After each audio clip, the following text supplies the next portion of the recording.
Hello everyone, welcome back to our journey through English. Right? This program is specially designed to enable speakers of Sinhala to speak English. අපි මේ වැඩසටහන විශේෂයෙන්ම හදලා තියෙන්නේ සිංහල කතා කරන අයට ඉංග්‍රීසි කතා කරන්න මූලික හැකියාව ලබා දෙන්න. Right. ඊළඟ කොටස අපි පුරුදු විදිහට as usual we all every day we just take a look at a very good idea. This is today's idea or the idea of this episode. Just take a look at this. බලන්න පොඩ්ඩක් මේක දිහා. Respect for self, respect for others and responsibility for all your actions. Here we have three concepts. සංකල්ප තුනක් මෙතන තියෙනවා. අපිට ගෞරවනීය ජීවිතයක් ගෙවන්න ඕන නම් නැත්නම් මේ සමාජයේ හොඳ කොටසක් වෙන්න ඕන නම් if you want to be a very good part of this society and if you want to lead an honorable life, I think these three concepts are really important. First one, let's take a look at the first one. Respect for self. තමන්ට ගෞරව කිරීම. If you can't respect yourself, if you don't know how good you are, how valuable you are, right, you can never respect yourself. I think if you want to be a very good part of this society and to lead a better life, to lead a respectful life, you need to follow this concept. First, you have to think about how good you are, how valuable you are, how important you are, and start respecting yourself. Then only you can move on to the next concept, because if you respect yourself, you feel the other people around you are also as good as you are, maybe as important as you are. So you can start respecting them as well. ඔයාට ගෞරව කරනවා නම් ඒ වගේම ඔයාට හිතන්න පුළුවන් අනිත් අයටත් ඒ වගේම ගෞරවයක් ලැබෙන්න ඕන කියලා. ඒ නිසා ඔබට පුළුවන් අනිත් අයට නැත්නම් පරිසරයේ තියෙන දේවල් වලට ගෞරව කරන්න. ඊළඟ කාරණාව, the next point, responsibility for all your actions. When we take action, we should be able to take the responsibility of that. අපිට පුළුවන් වෙන්න ඕනේ ඒ ක්‍රියාවේ වගකීම ගන්න. එහෙමනම් before doing any action, ඕනම ක්‍රියාවක් කරන්න කලින් we have to think about it maybe once, maybe twice, maybe 3 times, because we are going to be responsible for that. අපි ඒකට වක් කියන්න යන්නේ. ඒතර ඕක තමයි අපේ මූලිකව අද දවසේ අදහස. There are 3 R's here. First one, respect for self. Second, respect for others, and responsibility for all your actions. Okay, now let's move on to the other part. So it's our program, break into English and let yourself feel it. That's our theme, because we just move into this language, we break into this language and we begin to feel it little by little. That's the theme of this program. Okay, it's episode 5, it means it's our first 5th step. Okay, now let's take a look at our lesson. First, today I'm going to tell you some important structures that you start with I. I is going to be the subject. I තමයි දැන් මේකේ උක්තේ වෙන්නේ. ඒතර I කියන එකෙන් පටන් ගන්න වාක්‍ය ඉගෙන ගැනීම අතිශය වැදගත්, because later on පස්සේ we can replace I with other people. අනිත් අයත් දාලා I replace කරගන්න නැත්නම් ඒ වෙනුවට වෙන වචන දාන්න පුළුවන්. බලමු. I එක ඉගෙන ගත්ත අපේ පළවෙනි වාක්‍යය. First one. මම ඉංග්‍රීසි කතා කරනවා. ඒ කියන්නේ මම සාමාන්‍ය ඉංග්‍රීසි කතා කරන කෙනෙක්. මම වැටෙන්නේ වාහනේ. ඒ කියන්නේ මම වාහනේ වැට යන කෙනෙක්. මට පෙන්වන්න බෑ දේශමය. ඒ කියන්නේ මගේ ලක්ෂණයක්. ඒතකොට මෙන්න මේ අවස්ථාවල සාමාන්‍ය කාරණා කියද්දී අපි I එක පාවිච්චි කරන බේස් verb එක. අපි මේ කලින් එපිසෝඩ් වලදී කතා කරා. I speak English. I drive to work. I hate politics. I එක බේස් පාවිච්චි කළා අපි සාමාන්‍ය කාරණා කියනවා. මම අවදි වෙන්නේ 4:30ට. I wake up at 4:30. ඔය වගේ වාක්‍යයක්. මං කැමති පීනන්න. I like swimming. ඔය જાති වාක්‍යයක්. මම මුද්දර එකතු කරනවා මගේ විනෝදාංශය විදියට. I collect stamps as my hobby. ඔය જાති වාක්‍ය. ඒතර ඔයා සාමාන්‍ය දේවල් ගැන කතා කරද්දී ඔයාට පුළුවන් වෙනවා I එක base verb use කරන්න. දැන් පළවෙනි වර්ගයේ ඕක. And the second category, I'm plus ing. I'm එක ing ගන්න. ඔක මූලික අදහස උනේ අපි ක්‍රියාව කර ඉන්නවා කතා කරන වෙලාවේ. The action is happening while we are speaking. See, I'm having a chat. මම chat එකක් දදා ඉන්නේ. I'm helping my mother. මම මගේ අම්මට උදව් කර ඉන්නේ. I'm cooking in the kitchen. මම කුස්සියේ උයුවේ ඉන්නේ. ඒ වගේ ඒවා. ඊට අමතරව කෙටි කාලින දේවල් වලටත් මේක පාවිච්චි කරනවා. බලන්න. මම මේ සතිය පුහුණු වෙනවා. I'm practicing this week. මම මේ දවස් වල English course එක follow කරනවා. I'm following an English course these days. මේ කොටසේ. ඊළඟ වර්ගය නුදුරු අනාගත සැලසුම්. නැත්නම් near future plans, arrangements. ඔයා ගැන කියන්නත් මේක පාවිච්චි කරනවා. මම අද රැට පිටත් වෙනවා. I'm leaving tonight. මම ඔයාගේ note එක අද රැට කියවනවා. I'm reading your note tonight. මම හෙට එනවා. I'm coming tomorrow. මේ જાතිය. එහෙමනම් I එක යෙදෙන දෙවන වාක්‍ය වර්ගය I'm plus ing. ඒව පාවිච්චි කරන්නේ කතා කරන වෙලාවේ වෙන දේවල් කියන්න, කෙටි කාලීන ඒවා කියන්නේ ඊට අමතරව නුදුරු අනාගත සැලසුම් ගැන කියන්නේ. right. තුන්වෙනි වර්ගය. I'm කියන වචනේ ඇවිල්ලා අපි ඊළඟට ගන්නවා adjective නැත්නම් නාම විශේෂණ නැත්නම් නාම පදය ගැන කියන වචනේ. ඒතර මේකේ මූලික දල අදහස එන්නේ මම මේ කාරුණික වගේ අදහසක්. ඒ සිංහලෙන් අපි කියන්නේ මම කාරුණිකයි. මම සූදානම්. I'm ready. මම සූදානම් පිටත් වෙන්න. I'm ready to leave. මම දක්ෂයි. දැන් අපිට දක්ෂය වහම ඔළුවට එන වචනේ clever. ඒත් good කියන වචනේ ගන්න පුළුවන් at වගේ වචනයක් එක පාවිච්චි කරලා බලන්න මම ක්‍රිකට් වල දක්ෂයි. I'm good at cricket. මම පීනන්න දක්ෂයි. I'm good at swimming. අපිට ඔහොම කියන්න පුළුවන්. ඒතර I'm එක adjective වෙනේවා. මම විනීතයි. I'm polite. මම ශක්තිමත්. I'm strong. මම වේලාසනයි. I'm early. මට අවුරුදු 20ක් වයසයි. I'm 20 years old. මම අඩි 5ක් උසයි. I'm 5 feet tall.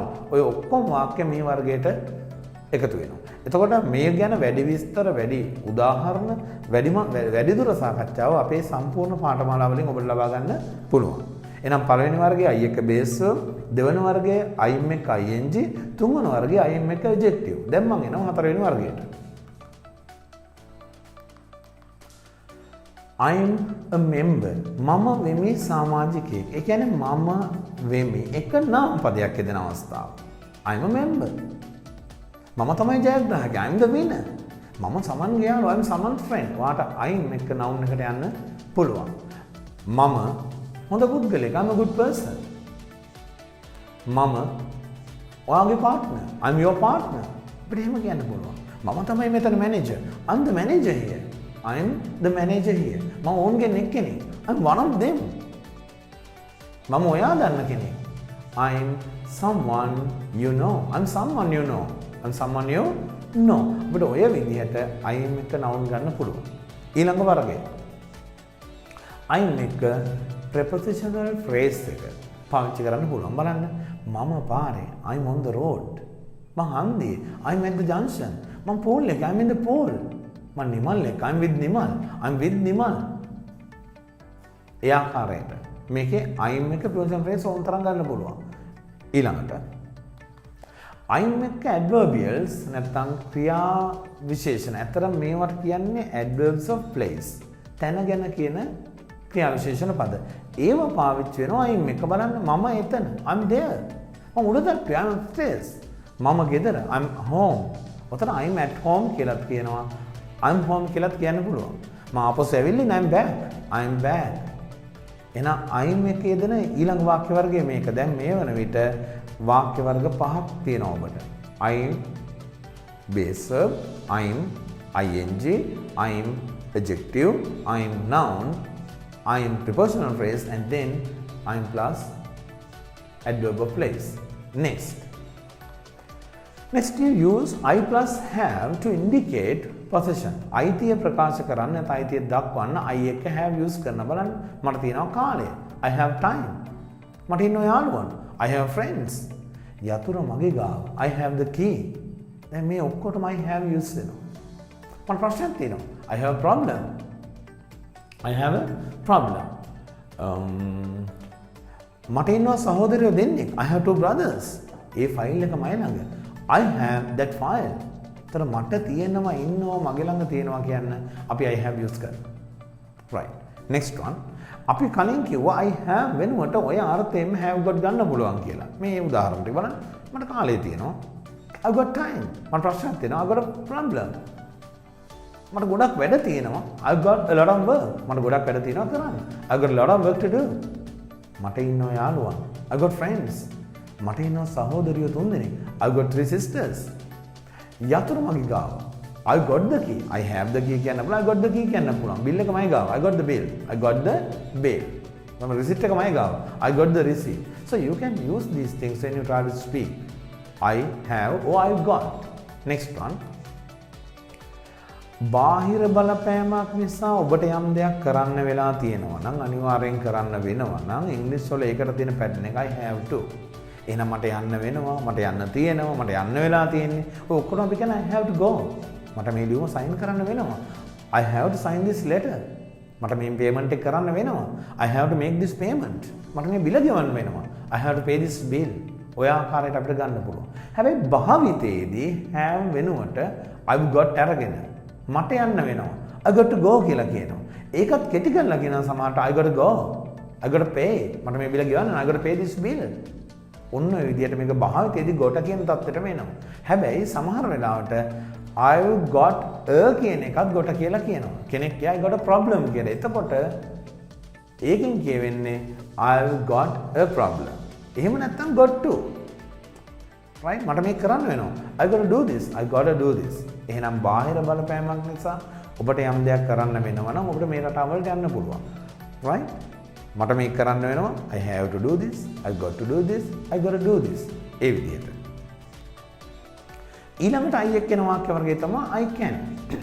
මට ඉංග්‍රීසි කතා කරන්න පුළුවන්. I can speak English. අපි කලින් කිව්වා මේකෙදී can වෙන හැකියාවට අමතරව ඔබට තියෙන අවසරය ඊට අමතරව ඔබට નિરાයාසයෙන් කරන ක්‍රියාවන් ගැන කියන්නේ මෙයා යූස් කරනවා කියලා. ඔය තියෙන ක්‍රම ටික. I can speak English. මට මුහුදේ පීනන්න පුළුවන්. I can swim in the sea. I can swim in the sea. මට ගිටාරය වාදනය කරන්න පුළුවන්. I can play the guitar. ඔබේ හැකියාව. ඊට අමතරව අවසර තියෙනවා. මට දැන් යන්න පුළුවන්. I can leave now. අපි යනවා කියලා go කියලා කිව්වට තැනකින් පිටත් වෙන ක්‍රමයට යන්නේ. I can leave now. leave පිටත් වෙනවා. I can leave now. next. I can understand. මට ඒක තේරෙනවා. මට ඔයාව පේනවා. I can see you. මට ඔයාව ඇහෙනවා. I can hear you. I can කියන භාවිතය තියෙනවා. right. එතකොට I එක්ක යෙදෙන වාක්‍ය රටා සියල්ලම අවසానයි. ඊළඟට අපි කතා කරනවා ඉංග්‍රීසි කොහොමද effortless නැත්නම් નિરાයාසයෙන් කතා කරන්නේ වාක්‍ය රටා තුලින් කියලා. මේ ඔක්කොම පාඩම් වල යම් විදියට සමෝදානික ගතිය නැත්නම් that's kind of integration. I mean connecting all these lessons. මේ lessons ඔක්කොම සම්බන්ධ කරලා integration එකක් යම් විදියකට තියෙනවා. ඒක ඔබට ආවද වෙයි මේ course එක අවසානයේදී. Now let's take a look at these sentences. අපි බලමු මේ වාක්‍ය ටික දිහා. Speaking effortlessly through patterns. Patterns තුලින් අපි ඉංග්‍රීසි කතා කරනවා નિરાයාසයෙන්. ඒකේ අපි පස්වෙනි කොටසට එනවා. බලමු. මෙතෙන්දී අපි උත්සාහ කරනවා will, can, should, must, might, can't. නැත්තම් must වල තව තේරුමක් තියෙනවා. මේ සියල්ල ගැන පොඩි අදහසක් ගන්න. බලමු පළවෙනි එක. ලාල් මේක කරાવી. Lal will do this. එතකොට මේ will කියන වචනය තමයි අනාගත බව පෙන්වන්නේ. තොර මේ වගේ වචන වලට කියනවා modal verbs කියලා ඉංග්‍රීසි වලදී. Lal will do this. එහෙනම් ලාල් මේ තරඟයේ දිනාවේ. Lal will win this match. Lal will win this match. තොර මේකෙදී අනාගත අදහසක් දෙනවා. හැබැයි භාවිතා කරද්දී බොහෝ විට මේ වාක්‍යයත් එක්ක I think, I'm sure වගේ වාක්‍ය එකතු වෙනවා. මම හිතන්නේ ලාල් මේක කරයි. I think Lal will do this. මට විශ්වාසයි ලාල් මේක කරයි කියලා. I'm sure Lal will do this. අන්නේ ආකාරයට යොදා ගන්න පුළුවන්. ලාල්ට මේක කරන්න පුළුවන් හැකියාව can. Lal can do this. ඒතර can වලින් කරේ මේකේ හැකියාව බවට පත් කරා. ලාල් මේක කළ යුතුයි. It's a piece of advice. මේක යම් අවවාදයක්. අවවාද කරන්න අපි වැඩිපුර should use කරනවා. අනිවාර්යයෙන් කරනවා නම් වඩා හොඳයි කියන අදහසට යනවා. Lal should do this. ඒතර should වලින් අවවාද ස්වරූපයට ගියා. ලාල් මේක කළ යුතුමයි. Lal must do this. එතකොට අවවාදයෙන් එහාට ගිහලා විධානයකට යනවා. Lal must do this. Lal එහෙ යන්න ඕනේ. Lal must go there. Lal මේක නවත්තන්න ඕනේ. Lal must stop this. Lal මේක නැවැත්තුවොත් හොඳයි. නැවැත්විය යුතුයි. Lal should stop this. ඒ ආකාරයට. ඒතර මෙතන do this වෙනුවට ඕනෑම ක්‍රියාවක් ඔබට යොදා ගන්න පුළුවන්. ඊළඟට කිසියම් වෙලාවකදී ඔබට sure නැත්නම් ඒ බව ප්‍රකාශ කරන might ගන්නවා. බලන්න ලාල් භාග විට මේක කරන නැත්නම් කරාවේ කොහොමද කියන්නේ? Lal might do this. Lal හෙට භාගදායි. Lal might come tomorrow. Lal භාග විට ජීවත් වෙන වැත්තේ ඈත ගමක. Lal might live in a remote village. ලාල්ට භාගවිට ඕනේ ඇති ඉංග්‍රීසි ඉගෙන ගන්න. Lal might want to learn English. මේ විදිහට might යොදා ගන්න පුළුවන්. ඔයනොට මේ ගන්නත් පුළුවන් වඩා පහසුවෙන් might යොදා ගන්න එක. ඊළඟ එක. sure එකටම යම් දෙයක් කරනවා අපි might නෙවෙයි ගන්නෙ must. බලන්න Lal sure එකටම මේක කරනවා ඇති. Lal must do this. Lal sure එකට මම අඳුරනවා ඇති. Lal must know me. Lal sure එකට මහන්සි වැඩ කරනවා ඇති. Lal must work hard. ඒ වගේ. sure එකටම වෙන්නේ නැත්නම් ඔබ ගන්නේ can't කියන වචනේ. ඒ බැහැ කියන අර්ථය නෙමෙයි sure එකටම වෙන්නේ නැත්නම් අපි sure එකටම වෙන්නේ නැහැ කියලා දන්න බලන්න. Lal මේක කරනවා වෙන්න බෑ. Lal can't do this. Lal මාව අඳුරනවා වෙන්න බෑ. Lal can't know me. Lal ඉංග්‍රීසි වලට කැමති වෙන්න බෑ. Lal can't like English. ඔය රටාවට යූස් කරන්න. right. අපි එනවා දෙවෙනි ඊළඟ කොටසේදී සමහරට අපි දන්නවා count nouns ගැන වෙනකොට කතා කරා. count nouns කියන්නේ table, chair, teacher වගේ වචන. ඒ හැම එකකම plural form එකක් තිබ්බා. table, tables, chair, chairs, teacher, teachers. හැබැයි සමහර වචන තියෙනවා ඒ වචනේ බහුවචන ස්වරූපය ඇති වෙන විදිය ගැන අපිට අදහසක් නැහැ. බලන්න මේක. දැන් mouse කියන්නේ මීයා. ඒකද ඒකේ බහුවචනේ මීයෝ. ඒ කියන්නේ mice කියලා එනවා. දැන් මේක උනේ කොහොමද කියලා අපි හොයලා වැඩක් නැහැ. මොකද ඉංග්‍රීසි වල සමහර දේවල් තියෙනවා. ඒ භාෂාව පාවිච්චි කරන්නේ ඒ විදිහට අපි ඒක ඒ විදිහටම ගන්න ඕනේ. ඒවට rules නැති වෙන්න පුළුවන්. දැන් බලන්න මේ වගේ තව උදාහරණ ටිකක්. ළමයා child, ළමයි children, ගැහැණිය woman, ගැහැණු women, අඩිය foot පාදයටත් කියනවා. ඒතර අඩි feet, පිරිමියා man, පිරිමි men, දත tooth, දත් teeth, පුද්ගලයා person, මිනිස්සු people. ඔතන විශේෂ භාවිතයක් තියෙනවා. one person, two people. ඒ ක්‍රමයට යන්නේ. ගොනා ox, ගොන්නු oxen. මාධ්‍ය medium, මාධ්‍යයන් media. ඒක medium විදිහට use වෙනවා. ඉස්සර ගොඩක් වෙලාට use කරේ medium media. අපි බලමු. අපි මේ වෙනේට කතා කරලා තියෙනවා book කියන ප්‍රකාශනයෙන් හැදෙන ප්‍රකාශන හතරක්. පොතක්, a book, පොත, the book, පොත්, books, පොත් ටික, the books. දැන් අපි එනවා එක පොතක්, one book, එක කාන්තාවක්, one woman, එක සිදුවීමක්, one incident, පොත් දෙකක්, two books, පාඩම් දෙකක්, two lessons, පොත් දෙක, the two books, කොල්ලෝ දෙන්න, the two boys, ගැහැණු ළමයි තුන් දෙනා, the three girls. ඒ විදිහට. පළවෙනි පොත, the first book. එහෙනම් පළවෙනි අදියර, the first stage. පළවෙනි පියවර, the first step. අපට ඕවගේ noun phrases දාගන්න වෙනවා. මොකද හේතුව ඒක ක්‍රියාපදයට සම්බන්ධ කරලා අපිට වාක්‍ය හදන්න පුළුවන්. එක පොතක්, one book. එක දෙයක්, one thing. එක දෙයක් කරන්න, do one thing. ඔයාට පුළුවන් එක දෙයක් කරන්න. You can do one thing. ඔය විදිහට වාක්‍ය හදාගන්න පුළුවන්. Next, we are moving on to a new situation. Let's take a look. Making a request. ඉල්ලීමක් කිරීම. අපි භාෂාව කතා කරද්දී අපි ඉල්ලීම් කරනවා විවිධ අවස්ථාවන් වල. මේක. ලේසිම ක්‍රමේ please tell me the truth. මට ඇත්ත කියන්න කියලා මම ඉල්ලීමක් කරනවා. Please tell me the truth. මට ඇත්ත කියන්න. ඒතර මේක මම කිව්වා tell me the truth උනොත් මට ඇත්ත කියපන්. ඒතර ඒක ඉල්ලීමක් නෙමෙයි, it's a command, විධානයක්. ආචාරශීලීව වඩුයි. Right? Please වෙනුවට will you අගට දාන්නත් පුළුවන්. tell me the truth will you. මට ඇත්ත කියන්නකෝ. ඒ වගේ අදහසක් එනවා. tell me the truth will you. මෙහෙට එන්නකෝ. come here will you. මෙතන වාඩි වෙන්නකෝ. sit here will you. like that. ඊට පස්සේ will you ඉස්සරහට අරන් රික්වෙස්ට් කරන්න පුළුවන්. will you tell me the truth. will you tell me the truth. or can you tell me the truth. වඩාත්ම ආචාරශීලී වෙන්න ඔබට කියන්න පුළුවන් could you please tell me the truth. මේ ඔක්කොගෙම කියන්නේ මට ඇත්ත කියන්න කියන අදහස. එන්න ආචාරශීලී භාවය වැඩි වෙනවා. මේ ලියුම අත්සන් කරන්න කියලා වඩා ආචාරශීලී වෙනවා. ඔයා කියන්නේ කොහොමද? could you please sign this letter. දොර අරින්න කියලා සාමාන්‍ය මට්ටමින් කියනකොට වැඩි ආචාරශීලී භාවයක් නැහැ. හැබැයි මිත්‍රශීලී විදිහකට. Can you open the door? Excuse me, can you open the door? Like that. Okay, that's the end of our 5th episode. And if you want to learn further English or further English with our courses or keep learning English following our special course, we have 2 online courses. First one, Break into English. This is for beginners, those who don't have enough foundation knowledge. ඇතිතරම් පදනමක් නැති අයට මේක මූලික අයට තමයි මේ course එක හදලා තියෙන්නේ break into English.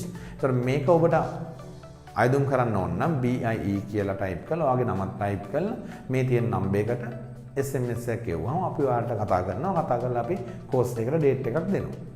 ඊට අමතරව if your English knowledge is all right but you are not fluent enough. Okay, ඉංග්‍රීසි හොඳයි නමුත් ඔයා ඇතිතරම් fluent නැත්නම් චතුර නැත්නම් ඔබට if words don't come out of your mouth easily, ලේසියෙන් කටින් වචන එළියට එන්නේ නැත්නම් we have a very special practical program that's called Impact English, right? If you want to follow this course, you can type IE and your name and send an SMS, right?